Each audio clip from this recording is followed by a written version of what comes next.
voir les énoncés du TD. Alors, pour ce TD-là, on vous demande, si vous voulez, de compléter le tableau. On vous donne d'abord un log lithostratigraphique représenté au niveau du tableau. Log lithostratigraphique, la base, le sommet, etc., avec les faciès. On vous demande de compléter le tableau, la première question. La deuxième, il faut donner la nature des roches qui forment cette série sédimentaire. La troisième, les indicateurs de faciès dans cette série sédimentaire. Quatrième, définir, expliquer comment se forment les surfaces SS, SD1 et SD2.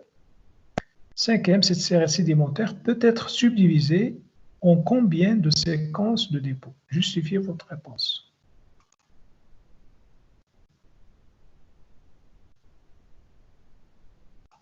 Alors, première question.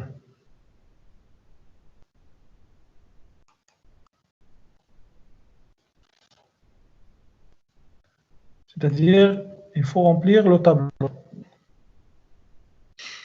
Alors, pour remplir le tableau, il faut lire le tableau, bien sûr. Avant de faire n'importe quoi, il faut lire d'abord ce que vous avez dans le tableau. Donc, vous avez le log, la lithologie, log lithostratigraphique ici. Vous avez les faciès, c'est très important, donc il faut faire attention aux faciès. F1, F2, F3, etc., jusqu'à F6. Alors, on vous demande de représenter la courbe lithologique. Vous avez les faciès en bas. C'est très facile. Il suffit donc de tracer une courbe. On vous demande la stratonomie également, c'est-à-dire l'évolution des épaisseurs des couches de la base au sommet de la série. Puis la tendance. La tendance ici, c'est la tendance des dépôts. Est-ce qu'elle est régressive ou bien transgressive? Puis le milieu de dépôt. Milieu de dépôt, il faut faire appel à ce qu'on a vu dans le cours. Est-ce qu'il est continental? Est-ce qu'il s'agit d'un milieu de transition ou bien d'un milieu marin, etc., etc. Alors, pour représenter la courbe lithologique, vous avez les faciès ici. Donc, par exemple, il faut donc faire les limites dessiner les limites, bien tracer les limites entre les faciès ici, ce que j'ai fait ici avec ces tirés en pointillés. Alors, pour le faciès F1, comme vous voyez ici, c'est des marnes à ammonites, sont là, marnes à ammonites, jusqu'ici. Donc, je vais tracer un trait ici, marne à ammonites. Le suivant, ici, faciès 3, calcaire biclassique, faciès 3, je l'ai ici. Donc, je vais faire un trait ici jusqu'au faciès 3. La limite du faciès 3. Et je vais tracer une ligne verticale. J'arrive sur le faciès 2. Le faciès 2, il faut que je revienne à la limite supérieure du faciès 2. Il est là. Je reviens et je dessine faciès 2. Je reviens de nouveau sur faciès 3, faciès 2 de nouveau, faciès 3, puis faciès 4, puis faciès 5, puis faciès 6. Voilà la courbe qu'il faut dessiner. Il faut dessiner une courbe comme ça. C'est la courbe lithologique. C'est très simple. La stratonomie. La stratonomie, donc, il faut voir ici, donc, il faut dire est-ce qu'il évolue, c'est-à-dire est-ce qu'on a une stratocroissance ou bien une stratodécroissance. Il suffit de voir l'épaisseur des bancs. Regardez ici, j'ai les marnes ou bien les argiles et j'ai les bancs calcaires. Alors, les bancs calcaires, ici, les marnes sont très importantes, mais quand on monte dans la série, les bancs calcaires deviennent importants, avec une épaisseur importante. Donc, automatiquement, jusqu'ici, jusqu'à SD1, je peux dire qu'il s'agit d'une stratocroissance. C'est simple. Je mets donc une flèche comme ça, qui évolue donc de moins vers plus. Une stratocroissance des bancs. Leur épaisseur augmente vers le haut. Pour le faciès 5, ici, regardez un intervalle avec des marnes à gypse, bien s'il rouge à gypse, je ne peux rien dire. Je n'ai pas de stratonomie. Je ne peux rien dire parce que j'ai uniquement un seul intervalle. Il n'y a pas de strate, il n'y a pas de couches successives. Pour le deuxième ici, c'est-à-dire les faciès grès conglomérat, la même chose. Je laisse les intervalles vides, donc je ne peux rien mettre. Mais ici, je peux mettre donc une stratocroissance. Stratocroissance. Pour la tendance régressive, transgressive, la même chose. Je peux dire ici, de la base jusqu'à SD1, que j'ai une tendance régressive. Régressive, pourquoi? Regardez, parce que si j'ai des marnes ammonites, si le milieu est si profond, puis quand je monte vers le haut, jusqu'à F4, le milieu devient peu profond, avec des calcaires durcis, un calcaire durci perforé.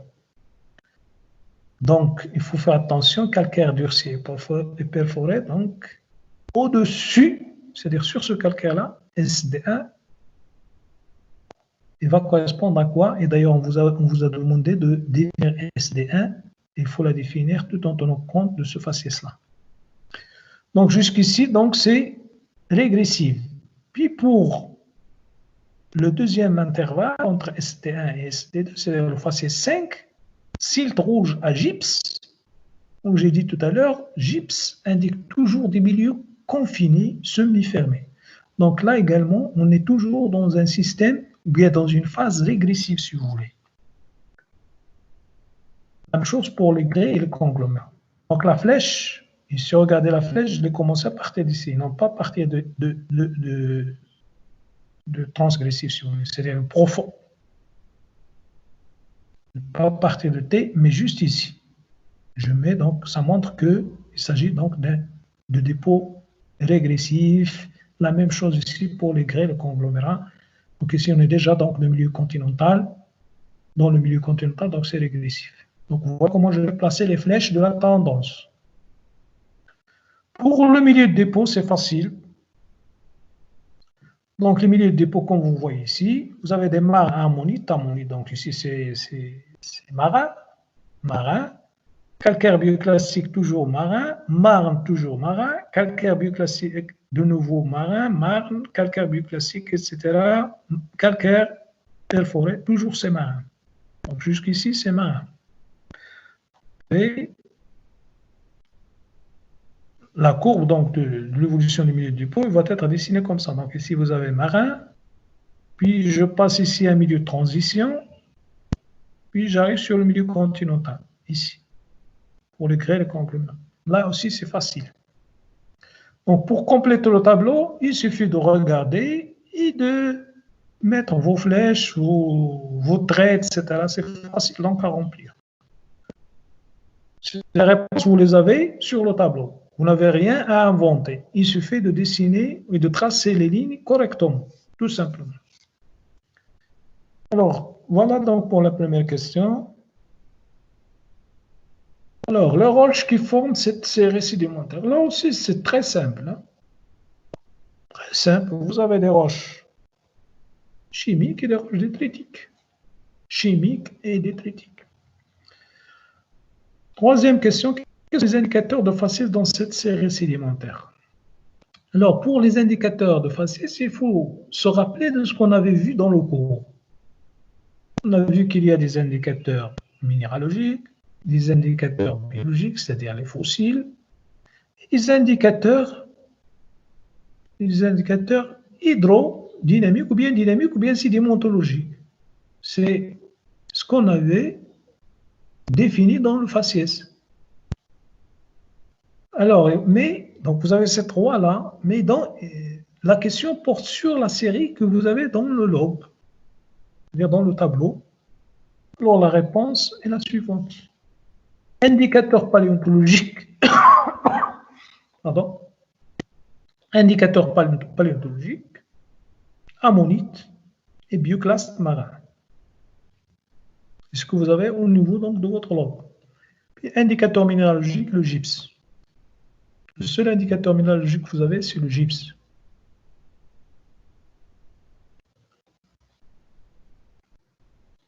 quatrième question. Définir, expliquer comment se forment les surfaces SS, SD1 et SD2. C'est facile. Hein?